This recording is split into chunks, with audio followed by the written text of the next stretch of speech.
اليوم أكملت لكم دينكم وأتممت عليكم نعمتي ورضيت لكم الإسلام دينا. Bismillahirrahmanirrahim. Assalamu alaikum wa rahmatullahi wa barakatuhu. Dear brothers, welcome back to another episode of TABLIGH 101 Breaking the Ice. In the past episodes, we talked about effective door knocking, effective flyer distribution. And to keep it going, I'm joined by Respected Adnan Mangla Sahib. Adnan Bhai is going to talk to us about how to make contacts. So, Adnan Bhai, assalamu alaikum. Walaikum salam, Reza bhai. All right, so, we've talked about effective flyer distribution, like I said, effective door knocking.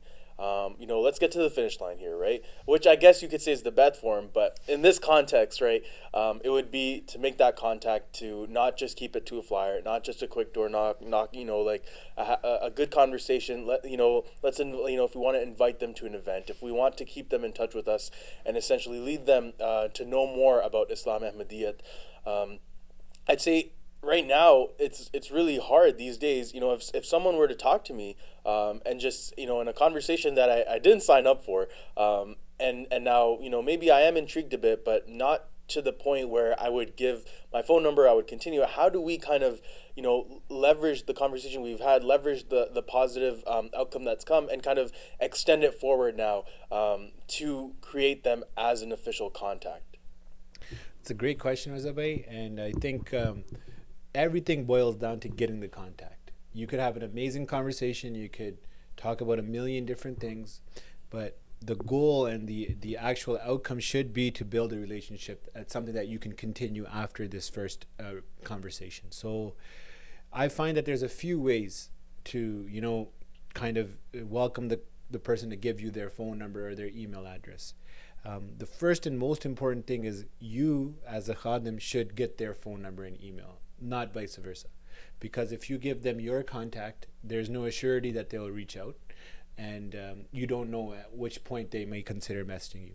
But if you lead the conversation there and ask them for a way to keep talking, maybe you're having a very interesting conversation on the history of Islam as an example, and you may mention there should be a catch, such as, oh, I've been so excited to talk to you about this. I have some literature I want to share with you.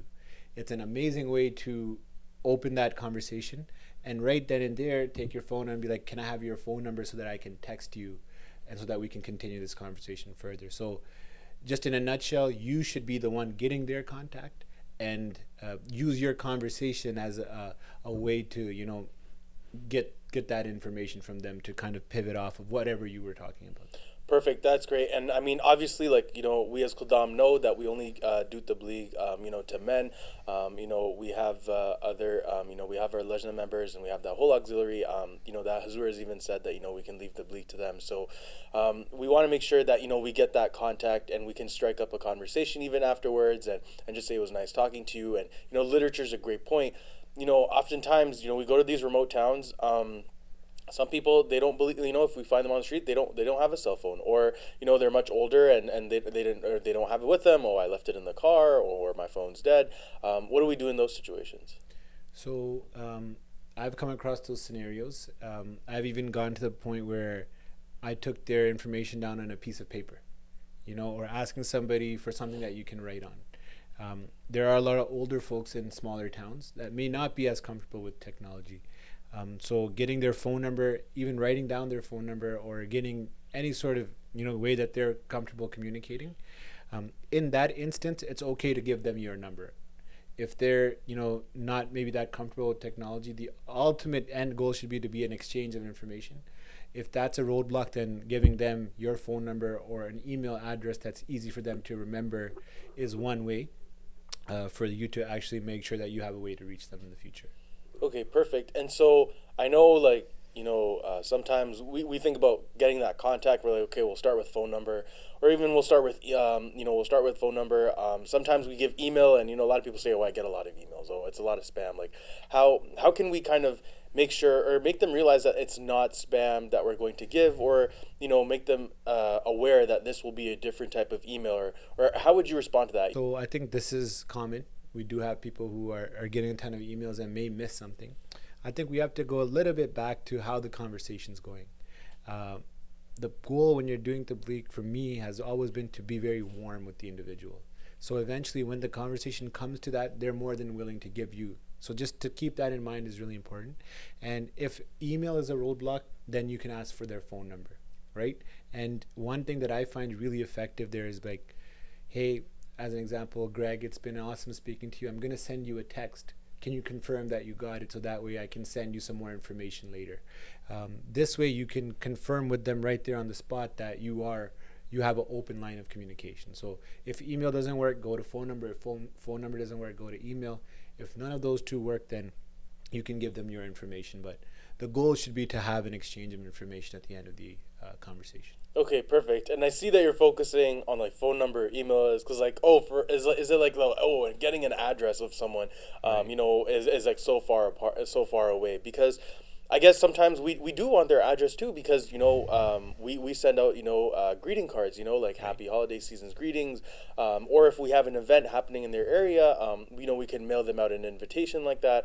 So how can we do that? Or let's say again it's someone older that I don't have any technology, so how can we kind of maybe get them their address, Sure. and give them some information that way. So I would say it's the best method of communication in today's era would be a phone number and email, and those are very effective. If you can get that, you've been able to accomplish the goal of getting in contact.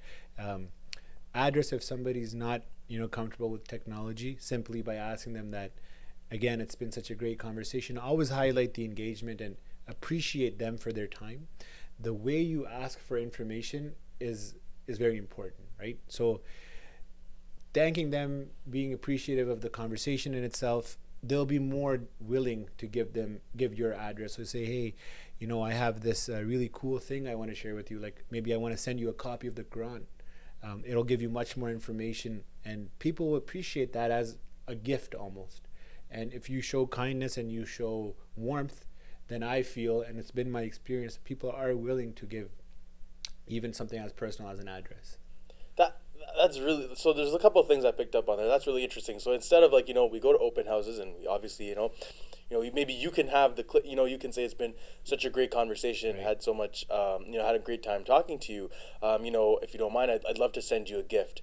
Right. So would you mind just sharing your address with me, so I don't have it with me right now, would you mind just sharing it so I could send this to you in the Right. mail? Then as they say it, kind of note it down, and that way it's a seamless process. They don't it's the way you kind of ask. Okay, Right. that's great. So now we have this contact information. I know that even in my phone, sometimes, actually, to point out, sometimes it's not even like you've tried. Some people will say, I want to learn more. Here's my information. Right. But we're weak. We get lazy. Maybe we don't follow up. In that case, you kind of feel bad that you have this information. And this could actually be someone who wants to know more about Islam, but maybe you just don't have the time. Maybe it's really busy. What can I do in that situation? How can the Tabligh department maybe help me? So that's a great question. Every contact is valuable, and so one very amazing avenue that the Tabligh team has initiated is that if you have a contact but you feel that you may not be able to do justice, or from a time perspective, you can visit khuddam.ca/contact, and there you can pass that information on to the Tabligh team, and they have a way to reach out to this individual, and there you can even also share how the conversation went, or give some pointers or points of interest maybe to the person that you're sharing, for an effective way for the Tabligh team to then continue that reach out. So it's a very good tool. So like you could essentially, say like, okay, this was Greg. We met here. We talked about this. This is what they want to learn more about. This is what we talked about, and that way, someone can do just as that. Give that contact some more information, and essentially, hopefully, inshallah, lead them to Ahmadiyya. Inshallah. Okay, great. So I guess what we've covered is really important, right? So with the contact, it's all about how we get the information, and good ways to do that is essentially saying, let me send you a link, or I'll send you this, I'll send you that, so that you kind of take charge of it, and that way that you have their contact, and also have that information so that it's not one way. It's not that they just have your information. Is there any other pointer that you can think of, or what's been like the golden rule, or something that's really helped you in getting that contact? So the thing that's always worked for me, and that's such a good question, is that when you have a friend or a colleague and you're a well-wisher for them, you want to give them something that you have, right? You want good for them. So I feel that every person should know about Islam. I truly feel that it's a gift. If you have the chance to tell somebody about this beautiful religion, about the Prophet ﷺ, about the Jamaat, the Promised Messiah Islam, this is an opportunity that person is so blessed and so lucky to have. So if you feel that way, and if you truly, keep that in your mind, then you'll deliver your, feeling in such a way that's genuine, that they will be happy to give you their. And that's been my experience, that when you truly want something good for another person, then you're willing to give it to them, and they're willing to accept it. MashaAllah, yeah, that's great. Instead of thinking about how do I fill up this clipboard and with a pen and paper, think about have this desire that okay, I want to send this message and spread, and I want to be kind of that person that is that catalyst that kind of spreads this message. So Jazakallah Adnan Bhai, my dear brothers, dear viewers, I really hope that kind of these tips, kind of this way of thinking helps you with your tabligh, and helps you kind of demystify getting this contact information and figuring out how you're going to ask for this. Inshallah, we hope to see you knocking on doors, distributing flyers, and having your own contacts. وجاء من أقصى المدينة رجل يسعى قال يا قوم اتبعوا المرسلين اتبعوا من لا يسألكم أجرا